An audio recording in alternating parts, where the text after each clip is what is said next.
প্রধান উপদেষ্টা ডক্টর মোহাম্মদ ইউনূস জানিয়েছেন, মালয়েশিয়ায় বাংলাদেশি কর্মীদের জন্য একটি পরিষ্কার এবং স্বচ্ছতর নিয়োগ প্রক্রিয়া প্রতিষ্ঠায় সম্মত হয়েছে দুই দেশ এবং এই লক্ষ্যে একসঙ্গে কাজ করবে। মালয়েশিয়ায় 3 দিনের সফরের মাঝে দেশটির সরকারি বার্তা সংস্থা বার্নামাকে দেওয়া সাক্ষাৎকারে একথা বলেন তিনি। অভ্যুত্থানের পর বাংলাদেশে অন্তর্বর্তীকালীন সরকার দায়িত্ব নিলে সর্বোচ্চ পর্যায়ের প্রথম রাষ্ট্রীয় অতিথি ছিলেন মালয়েশিয়ার প্রধানমন্ত্রী আনোয়ার ইব্রাহিম।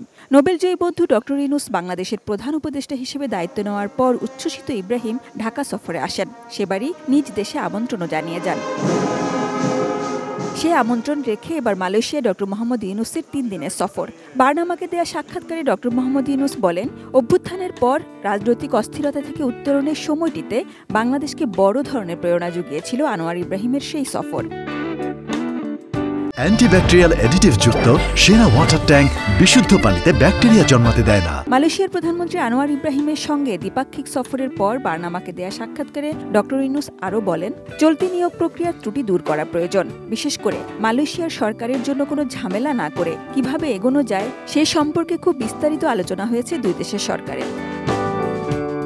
আরও বলেছেন, মালয়েশিয়ার যেখানে বিদেশি কর্মীর প্রয়োজন সেখানে বাংলাদেশও নিশ্চিত করতে চায় যে তার নাগরিকদের নিয়োগ স্বচ্ছভাবে হয়, যাতে তারা মর্যাদা, যথাযথ অধিকার এবং সুযোগ সুবিধার সাথে বিদেশে কাজ করতে পারে।